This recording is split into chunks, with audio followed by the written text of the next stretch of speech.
Amen. Merci à chacun d'entre vous. Vous pouvez reprendre place. Nous allons ouvrir la parole du Seigneur. Nous aimons se faire du bien dans la présence du Seigneur. Ça fait du bien la présence de Dieu, hein? Oula. Ah oui, quand même, vous me rassurez. Alors ce matin, vous le savez, nous sommes dans le culte des familles et ensemble, on va encore regarder à ce que la Bible nous dit. Et les enfants, j'ai besoin de vous pour commencer. Et surtout les plus petits. J'ai avoir besoin d'un peu d'aide parce qu'il y a des choses que je sais pas trop. Je sais pas trop où habitent certains animaux, certaines personnes. Donc je vais avoir besoin de votre aide pour ça. Alors on va vous montrer une première image. Vous allez me dire, la première image, si tu peux la mettre, s'il te plaît, Sarah. Ou pas. Bravo. Ah voilà, tu me mets la suivante, s'il te plaît. Voilà. Alors ça, qu'est-ce que c'est les enfants? Les plus petits, hein. Les grands, vous vous taisez pour l'instant. Les plus petits. Qu'est-ce que c'est? Une abeille. Et où est-ce que ça habite, une abeille? Dans une... Ah, j'ai entendu dans une ruche. Tu as raison, les abeilles, ça vit dans une ruche. On va en essayer une autre encore. Vous en savez des choses, les enfants. La prochaine. Qu'est-ce que c'est que cette petite bête? Qui est-ce qui serait capable de dire ce que c'est cette petite bête? Non, pas les grands. Les petits, j'ai dit. Oui, qu'est-ce que c'est, mon grand? Une araignée. Et où est-ce qu'elle habite, l'araignée? Elle habite sur des toiles d'araignée. Ben dis donc, t'en sais des choses. Waouh. Next. Qui est-ce qui va m'aider là? Qu'est-ce que c'est? Des poules. Et où est-ce que ça habite, les poules? Dans un poulailler, naturellement. On les trouve pas à KFC, non. Ça, c'est un autre stade. Alors, et là, qu'est-ce que c'est? Ou qui est-ce, oui? Et où est-ce qu'il vit, l'Indien? Dans des tentes. Et ça s'appelle comment, sa tente? Un tipi, tout à fait. Un tipi. Oh, vous êtes fort, hein, vous allez faire un sans faute, là. Next. Alors, qui n'a pas encore... Oui. C'est un poussin? Les poussins sont de quelle couleur? Ils sont jaunes et lui, il n'est pas très jaune, là. Non, donc ça pourrait être un oiseau, d'accord. Et les oiseaux, ça vit où? Dans l'eau? Non, dans un nid, t'as raison, dans un nid, c'est bien ça. Ça vit dans l'air, mais sa maison, c'est le nid. Il vole, on est d'accord, mais il est aussi à terre des fois. Et là, c'est simple. Non, toi, tu as déjà fait... Tu sais, ma grande, ce que c'est, ça? Ça ressemble à quoi, cette bête? Non, tu sais pas? Ta soeur, elle va te dire. Tu lui dis? Qu'est-ce que c'est? Oui, une fourmi! C'est bien! Et la fourmi, ça vit où? Dans une fourmilière, ben oui. Mais ça, c'est les plus grands qui soufflent, là. C'est trop simple. Tout à l'heure, j'ai une question pour les plus grands. On va voir s'ils vont faire les fiers. Ah, ça, vous devez reconnaître. J'ai entendu, c'est Nemo. Et Nemo, il vit où, Nemo? Dans une anémone de mer. Bon, alors, j'ai trouvé une image d'anémone qui ressemble pas trop à une anémone, mais on va faire avec. Yes. Allez. Et la dernière, avant qu'on puisse passer à autre chose. Quel enfant n'a pas encore parlé, que j'ai pas encore entendu? C'est une image simple, ça. Qu'est-ce qui va me dire ce que c'est comme... qui... Oui? Un esquimau, elle dit, d'accord. Et il vit où? Dans un igloo. Eh ouais, dans un réfrigérateur. Non, dans un igloo, Bernard. Vous savez, les enfants, vous avez besoin de votre aide parce qu'en fait, on se rend compte qu'il y a des choses différentes qui habitent à des endroits différents. Ça sert à rien de prendre, par exemple, un Indien, comme on a vu tout à l'heure, et de le mettre dans un igloo. Le pauvre, il va avoir froid, il n'est pas à l'aise. C'est pas sa maison.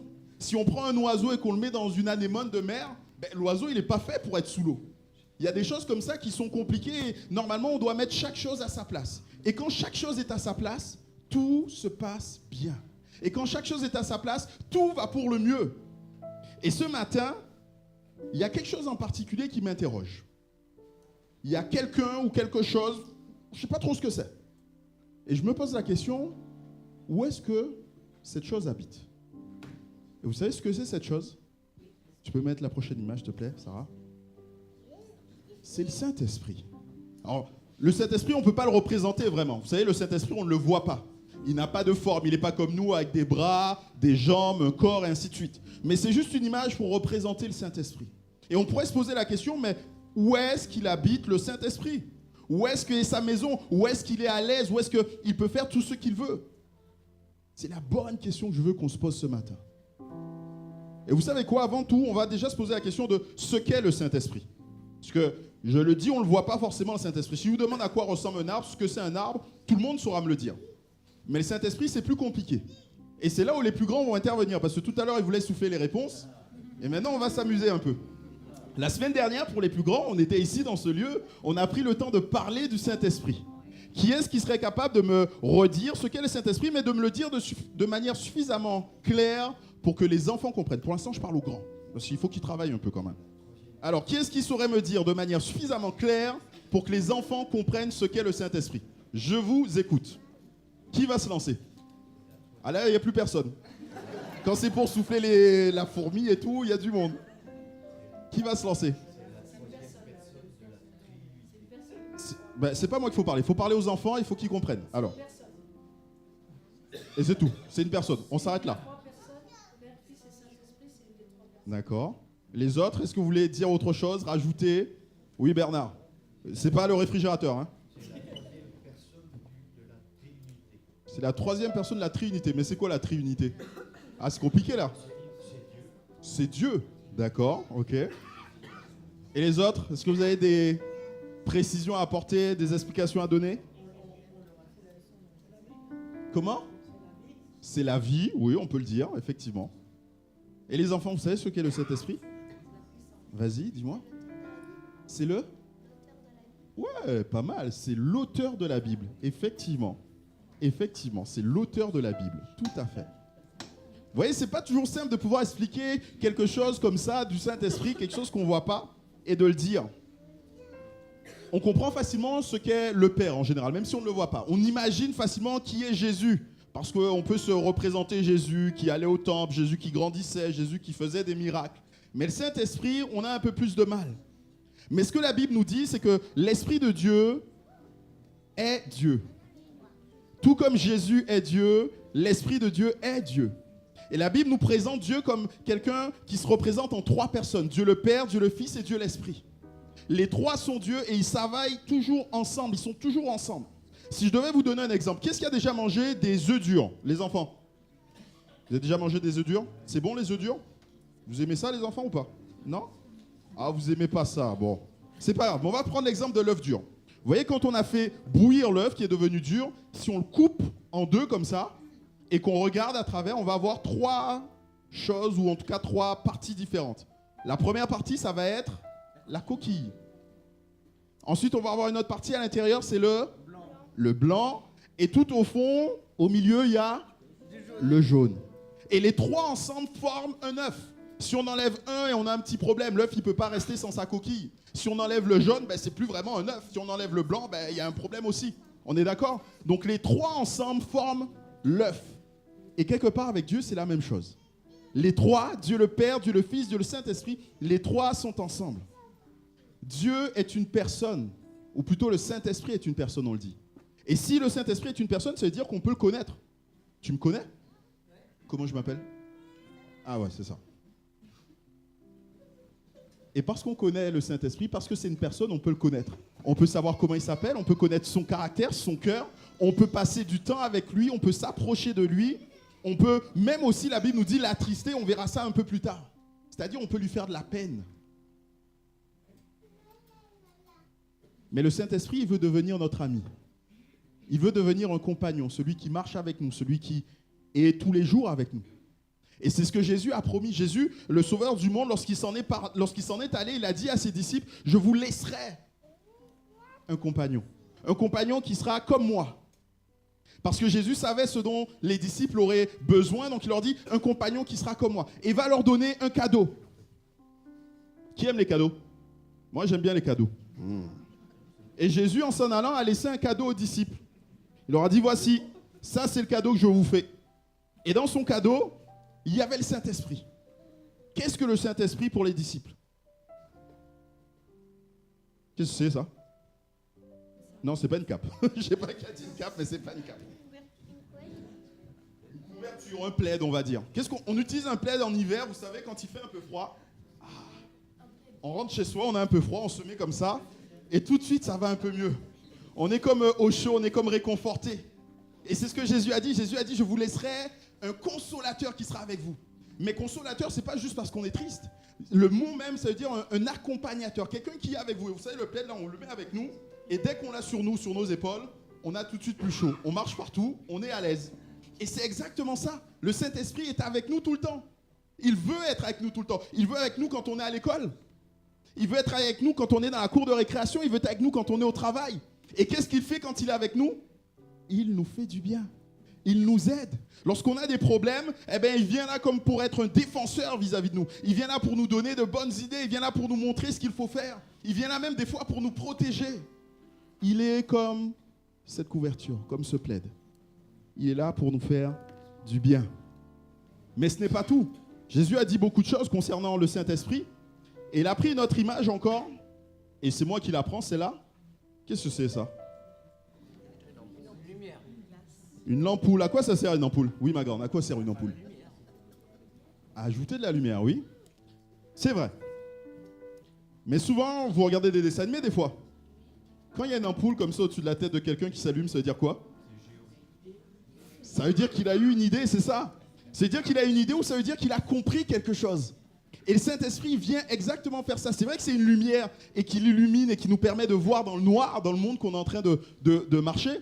Mais bien plus, il est celui qui vient illuminer. Ça veut dire qu'il vient mettre la lumière, qui vient ouvrir la lumière. Il vient illuminer les yeux de notre cœur pour qu'on puisse comprendre qui est Dieu. Pour qu'on puisse comprendre ce qu'on lit dans la parole de Dieu. Pour que ce qu'on lit dans la parole de Dieu soit vivant pour nous, soit la vérité. Il est cette lumière, il est pour nous cette illumination.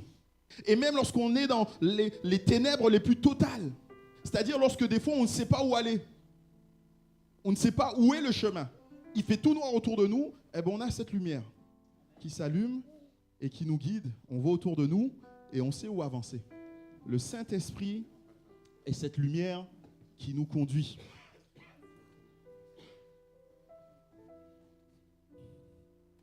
J'ai quoi là dans la main? J'ai quoi dans la main, les enfants? Qu'est-ce qui a pas parlé? Achille, je t'ai pas entendu.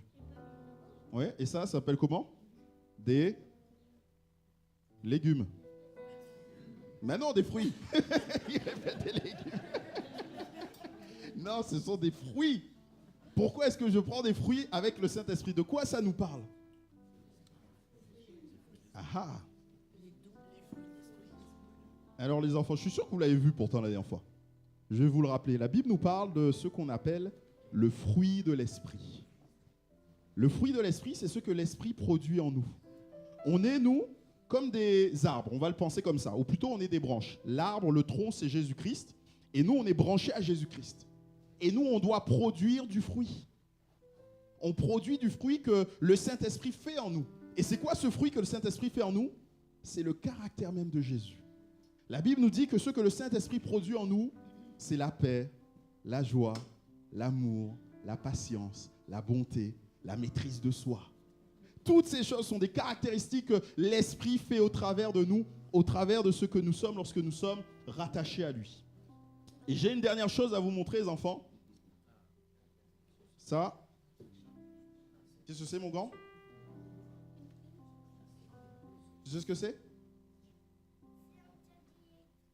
Un câble électrique, effectivement. Et on l'utilise pour faire quoi? Eh ouais, pour charger quelque chose. Aujourd'hui, on a plein d'appareils qui se chargent. Le téléphone et ainsi de suite. J'en passe, c'est des meilleurs. Et on a besoin de ça pour le brancher, pour avoir l'énergie. Si on n'a pas l'énergie, les appareils peuvent être les plus beaux, les plus puissants au monde. Ils ne servent à rien. Une fois qu'un appareil n'a plus d'énergie, il ne sert à rien. Et ça, c'est ce qui lui donne l'énergie. Et le Saint-Esprit est pour nous la puissance de Dieu. La Bible nous dit que oui, le monde a été créé par la puissance du Saint-Esprit. Le monde a été créé parce que Dieu a fait au travers du Saint-Esprit. La Bible nous dit que Jésus est né par la puissance du Saint-Esprit. Mais ça ne veut pas s'arrêter là. Jésus est aussi ressuscité par la puissance du Saint-Esprit. Et ce que le Saint-Esprit veut faire pour nous, c'est nous donner force, amour, sagesse. Ce que le Saint-Esprit veut faire en nous, c'est nous donner la puissance pour être des témoins de Dieu là où il nous place. Nous avons besoin du Saint-Esprit pour cela.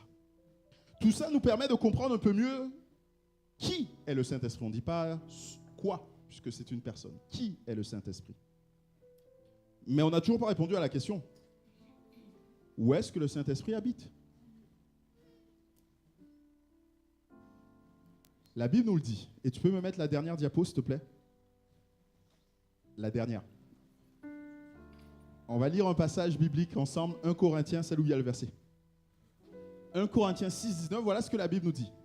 Ne savez-vous pas que votre corps est le temple du Saint-Esprit qui est en vous, que vous avez reçu de Dieu? Ne savez-vous pas que votre corps est le temple du Saint-Esprit? La maison du Saint-Esprit, c'est mon corps. C'est ton corps. C'est ce que Dieu veut. En fait, quand on lit bien la Bible, on se rend compte qu'au moment de la Pentecôte c'était une fête qu'il y avait dans la Bible, hein, au moment de la Pentecôte, il s'est produit quelque chose de particulier. Noël nous rappelle, et on parle souvent de Noël comme étant Dieu avec nous. Jésus-Christ est venu, Dieu est venu, il est descendu sur la terre, et il est venu avec nous, on l'appelle Emmanuel, Dieu avec nous. Pâques, qui nous rappelle la mort de Jésus, nous parle de Jésus qui est mort pour nous. Dieu pour nous. Mais Pentecôte, le moment où le Saint-Esprit s'est répandu dans la vie des chrétiens, c'est bien plus que ça. C'est Dieu en nous. C'est le Saint-Esprit en toi. C'est ton corps qui devient le temple du Saint-Esprit. Ton corps est un lieu d'habitation pour Dieu. Ton corps est la maison de Dieu. Et Dieu a eu différentes maisons. Quand on lit l'histoire de la Bible, on se rend compte qu'il y a eu une maison qu'on appelait le tabernacle. Est-ce qu'un enfant sait ce que c'est que le tabernacle? Oula, c'est un mot compliqué. Tabernacle, vous avez déjà entendu parler de ça? Non? Le tabernacle, en fait, c'était comme une tente. Qui est-ce qui a déjà été campé? Non plus, les enfants, vous n'avez pas été campés. Bon, c'est pas grave. Vous voyez ce que c'est qu'une tente quand même. Voilà. Donc, le tabernacle, c'était une grande tente dans laquelle on pouvait rencontrer Dieu. Et c'était une tente qui était mobile parce qu'à l'époque, le peuple de Dieu était nomade, donc ils se déplaçaient, allaient de lieu en lieu. Et comme ça, la tente les accompagnait. Ensuite, il a eu une maison faite en dur qu'on appelle le temple de Salomon. Et là, dans ce temple, vous imaginez, la Bible le décrit comme étant le plus beau de tous les temples. Il y avait des choses en or dans le temple. Il y avait de l'argent. Il y avait de belles décorations au mur. Il y avait de jolis rideaux et tout. C'était le plus beau de tous les temples. Pourtant, même s'il était beau, celui qui l'a fait, il s'appelle Salomon. Il est là en train de dire à Dieu, mais je sais que Dieu, tu ne peux pas habiter dans un temple fait de main d'homme. Même si on pourrait faire le plus beau de tous les temples, il ne serait jamais à la hauteur de qui tu es. Parce qu'on essayait de faire les temples correspondre à la grandeur de Dieu. Et là, il est en train de dire, même si je ferais le plus beau de tous les temples, il ne serait jamais assez beau pour toi. Mais ceux qui ne savaient pas, Salomon, à ce moment-là, c'est que Dieu, lui, avait fait son choix et qu'il avait décidé que son temple serait le cœur des hommes. Serait ton cœur, serait ton corps. Quand on devient enfant de Dieu, on devient le temple du Saint-Esprit. Et si tu es le temple du Saint-Esprit, si ton corps est le temple du Saint-Esprit, tu dois te poser des questions. Comment est-ce que je vais traiter mon corps? Qu'est-ce que je vais faire de mon corps? Est-ce que je vais faire n'importe quoi de mon corps? Est-ce que je vais le laisser se délaisser ou s'abandonner ou faire n'importe quoi? Ben non. Je vais en prendre soin. Je vais prendre soin du corps que Dieu m'a donné, qui est aussi sa maison. Parce que si c'est la maison de Dieu, Dieu veut que ça soit carré. Dans notre maison, on aime bien que les choses soient bien rangées, que les choses soient bien propres. Papa et maman, souvent, je suis sûr, ils vous disent comment faire dans la maison. Et quand votre chambre est en désordre, ils vous disent, tu vas dans la chambre et tu ranges ta chambre. Et c'est normal. Il faut que notre maison soit bien rangée. Et si c'est la maison de Dieu, il faut qu'elle soit bien rangée. Il faut qu'elle soit bien rangée. Alors, comment est-ce qu'on range notre maison? Il nous faut faire attention à tout ce qui touche au temple. Vous savez, lorsque je vous parlais du tabernacle peut-être et du temple de Salomon, tout ce qu'on utilisait dans ces moments-là, alors on utilisait des fois des fourchettes, des pelles, on avait d'autres outils, des couteaux et plein d'autres choses. Toutes ces choses-là n'étaient utilisées que pour le temple. On ne pouvait pas les utiliser pour faire autre chose. Pourquoi? Parce que c'était des choses importantes. Si moi je suis le temple du Saint-Esprit, je dois faire attention à tout ce qui touche au temple. Tu dois faire attention à tes pensées. Attention à ce que tu penses. Attention à ce qui vient en toi. Et même des fois, il y a des choses qui viennent en toi et tu ne le fais pas exprès. Des fois, tu peux être triste. Des fois, tu peux être fâché ou je ne sais quoi. Mais quand c'est le cas, Souviens-toi qu'en toi est le Saint-Esprit. Il suffit de te tourner vers lui et de lui prier, de lui parler tout simplement. Il te faut faire attention à tes actions. Je ne vais pas faire n'importe quoi, je ne vais pas aller n'importe où parce que je suis le temple du Saint-Esprit. Je ne peux pas me permettre de voler ou alors de tricher quand on est à l'école. Ou pour les plus grands, déclarer la moitié de mes revenus aux impôts, c'est d'actualité. Ou d'autres choses comme cela. Pourquoi? Parce que je suis le temple du Saint-Esprit. Le Saint-Esprit est là et quand je suis en train de remplir ma déclaration d'impôt, c'est comme si le Saint-Esprit remplissait la déclaration d'impôt. Pensez-vous qu'il oublierait de déclarer la moitié des choses? Non, il déclarait tout. Je suis le temple du Saint-Esprit. Mais il faut faire aussi attention à ce que je dis. Parce que je suis le temple du Saint-Esprit. Et il nous faut honorer Dieu. Attention parce que la Bible nous dit, et c'est Paul qui parle, il dira, Dieu vous a marqué de son Esprit Saint, c'est-à-dire que son Esprit Saint vit en vous, alors ne faites pas de peine à cet esprit. Quand on dit, quand on fait, quand on pense à des choses que Dieu n'aime pas, on est là comme en train de faire de la peine au Saint-Esprit. On est là comme en train de l'attrister, parce que je vous rappelle, c'est une personne. Quand on nous regarde aujourd'hui, quand je vous regarde, je me dis, tiens, il y a différents temples. Il y a des temples qui sont grands, il y a des temples qui sont chevelus, d'autres qui sont barbus. Il y a des temples qui ont les cheveux gris. Il y a des temples qui sont tout petits, qui ont besoin de grandir encore, et ainsi de suite, des temples à lunettes et tellement de choses différentes. On est tous des temples différents. Vous les petits, comme nous les grands. Nous sommes des temples du Saint-Esprit. Et il y a une chose que j'aime et que j'ai toujours remarqué avec Dieu, c'est que pour Dieu, l'âge n'a pas d'importance.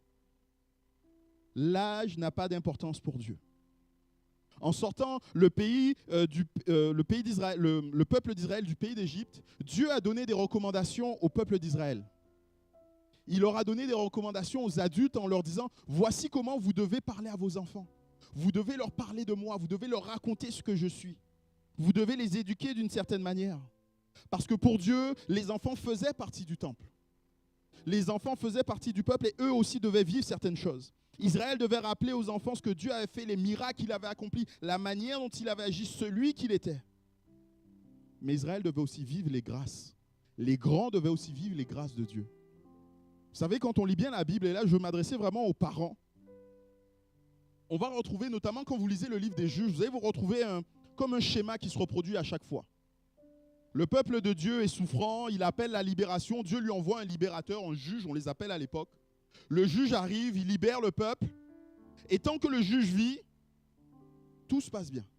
Et même il nous est dit concernant Josué que tant qu'il a vécu et que ceux qui l'ont connu ont vécu, le peuple marchait droit et suivait Dieu. Et une fois que ces personnes sont mortes, une fois que ces personnes ne sont plus, le peuple s'est détourné. Pourquoi? Parce qu'ils n'avaient pas pris le temps d'enseigner aux enfants. Ils n'avaient pas pris le temps de montrer aux enfants ce que Dieu leur avait demandé de leur montrer. Et pire que ne pas simplement leur montrer, ils ne l'ont pas vécu. On a cet exemple de Gédéon qui dit, mais où sont les miracles dont nos pères nous ont parlé? Pourquoi il dit ça? C'est parce que lui, il n'avait jamais vécu aucun miracle et il n'avait jamais vu aucun miracle se faire devant lui. Et quelque part, j'ai envie de nous mettre au défi, nous, parents et plus grands. Comment est-ce que nous agissons vis-à-vis de nos enfants? Comment est-ce que nous vivons vis-à-vis de nos enfants?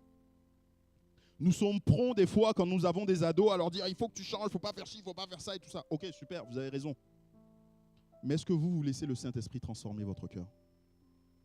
Est-ce que eux, ils sont là témoins de ce que le Saint-Esprit est capable de faire dans vos vies? Si ce n'est pas le cas, comment vous voulez que eux soient au bénéfice de ça? C'est de notre responsabilité, c'est de votre responsabilité. Nous sommes appelés à être le temple du Saint-Esprit. Et pour Dieu, l'âge n'a pas d'importance. Et il y a ce verset qu'on connaît bien et qu'on apprécie bien. Et c'est Dieu qui parle, qui dit au travers de la bouche de son prophète, « Après cela, je répandrai mon esprit sur toute chair. Vos fils et vos filles prophétiseront. Vos vieillards auront des songes et vos jeunes gens auront des visions. » C'est un passage qui nous montre que Dieu, pour Dieu, il n'y a pas de limite d'âge. Nous, on est capable de catégoriser les choses et on dit, bon, dans la grande salle, on va prendre les adultes, les enfants, ils vont aller à côté, et ainsi de suite. On découpe les choses comme ça. Mais pour Dieu, non. On est tous devant lui, tous ensemble à le louer, et il répand son esprit dans chacun d'entre nous. Personne n'est oublié. Et moi, je crois qu'on peut vivre des temps de visitation où, étant rassemblés là, Dieu va bénir les uns et les autres. Savez-vous que des enfants sont baptisés dans le Saint-Esprit? Savez-vous que des enfants sont remplis de l'Esprit, témoignent, sont remplis de l'Esprit au point de prophétiser de la part de Dieu? Jésus nous dit d'avoir la foi simple comme celle d'un enfant. Et quand on regarde Jésus, la manière dont il nous parle du royaume des cieux comme appartenant aux enfants. Et il nous invite à redevenir des enfants. Ce qui est beau avec tous ces enfants qui sont là au milieu de nous, c'est leur innocence, leur simplicité, leur confiance indéfectible en Dieu. Les enfants ont confiance en nous. Je me faisais la réflexion avec ma femme la dernière fois. On dit un nombre de fois incalculable non à nos enfants. Papa, est-ce qu'on peut manger ça? Non. Papa, est-ce qu'on peut... Non. Papa, est-ce qu'on peut allumer la télé? Non. Tout le temps. On dit non à chaque fois. Mais ça ne les empêche pas de revenir et de poser la question encore une fois. On leur a dit non 100 fois aujourd'hui. Le lendemain matin, vous pouvez être sûr qu'ils vont vous poser exactement les mêmes questions. Et pourtant, ils n'ont rien eu la veille. Mais ils reviennent et redemandent. Et des fois, nous, avec Dieu, on est comme ça, on va demander une fois, deux fois, et après on dit, bon, ben ok, on laisse tomber. Soyez comme des enfants. Demandez, demandez, demandez. Et s'il vous dit non, c'est pas grave, c'est parce qu'il sait pourquoi il vous dit non. Et viendra le moment où vous comprendrez pourquoi il vous dit non. Parce que quand je dis non à mes enfants parce qu'ils veulent manger tous les jours steak frites, ils ne comprennent pas aujourd'hui. Mais quand ils seront un peu plus grands, ils diront, oh, finalement, on a bien fait de manger des légumes, merci papa. Bon, c'est surtout maman. Hein, mais vous comprenez, nous, notre but, c'est de venir devant Dieu et de lui remercier pour chaque chose. Et je veux finir avec une dernière idée. À chaque fois qu'un temple était construit, on le voit dans l'Ancien Testament, je vous ai parlé du tabernacle et je vous ai parlé du temple de Salomon. À chaque fois qu'un temple était construit, Dieu venait habiter ce temple parce que c'était sa maison. Il dit, puisque c'est chez moi, je viens et je m'installe, je fais comme chez moi. Et ça se matérialisait, ça se voyait au travers du fait qu'il nous a dit qu'il y avait tout un nuage là qui était dans le tabernacle. Il y avait une colonne de nuée qui descendait sur le tabernacle. Dans le temple de Salomon, la maison tout entière a été remplie de nuages et on ne pouvait plus voir et les gens sont tous sortis parce que c'était la maison de Dieu. Et il nous est dit dans la Bible, dans Acte 2, je n'avais pas prévu de le lire, mais je vais le lire. Quand le jour de la Pentecôte arrive, les croyants, les disciples sont réunis tous ensemble au même endroit. Tout à coup, un bruit vient du ciel. C'est comme le souffle d'un violent coup de vent. Le bruit remplit toute la maison où ils sont assis. Et ils voient apparaître des langues, comme des langues de feu. Elles se séparent et se posent sur chacun d'eux. Tous sont remplis de l'Esprit Saint et ils se mettent à parler dans d'autres langues. C'est l'Esprit qui leur donne de faire cela. Voilà ce qui se passe le jour de la Pentecôte où, pour la dernière fois, on pourrait dire, même pas vraiment la dernière fois, mais en tout cas pour la fois dans la Bible, on voit l'Esprit venir prendre possession, prendre sa maison, son corps. Est-ce que ton corps est le temple du Saint-Esprit? Oui, il l'est, assurément. Et ce que Dieu veut, c'est remplir ce corps que tu es, c'est remplir ce temple que tu es. Et ce que moi je souhaite ce matin, c'est qu'on ne passe pas à côté de cela, qu'on vive ensemble cela. Qu'on se tourne vers Dieu tous ensemble, les petits comme les plus grands, et qu'on commence à bénir Dieu pour ce qu'il fait. Alors on va faire une chose. Je vais demander à un parent, un père ou une mère, de bien vouloir venir me rejoindre. Ce n'était pas prévu. Allez, un courageux. Un père, une mère, une grand-mère, un grand-père, un oncle, une tante. Allez-y, allez-y, allez-y les grands. Merci Steve. Et je vais demander aussi à un enfant de venir nous rejoindre. Pas Zachary. Ah voilà, une petite. C'est bien ma grande. Super. Bien, monte là, qu'on te voit bien. Voilà. Alors on est ici les représentants des parents et des enfants. Et vous savez ce qu'on va faire? On va prendre un temps de prière. Et je vais demander... Comment tu t'appelles déjà? Lucie, je vais demander à Lucie de prier, même si elle dit juste quelques mots, c'est pas grave. L'important, c'est juste de dire quelques mots, de prier pour que les grands soient remplis du Saint-Esprit. Et je demandais aussi aux plus grands de prier pour que les plus petits soient remplis du Saint-Esprit. On est d'accord? On va baisser nos têtes, fermer nos yeux. Hein? On veut intimider personne. Et Lucie, on va essayer de prier ensemble. C'est bon, ça va le faire? Tu vas le faire toute seule? Ou je t'aide? Je t'aide? Alors tu répètes après moi. Seigneur Jésus, je te demande de remplir les temples que nous sommes. Merci Jésus. Amen.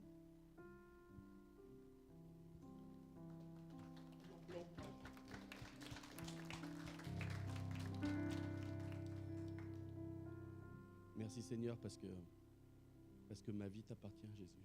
Merci parce que je te demande juste de prendre ta place dans mon corps, dans mon cœur Seigneur. Et merci pour qui tu es. Amen.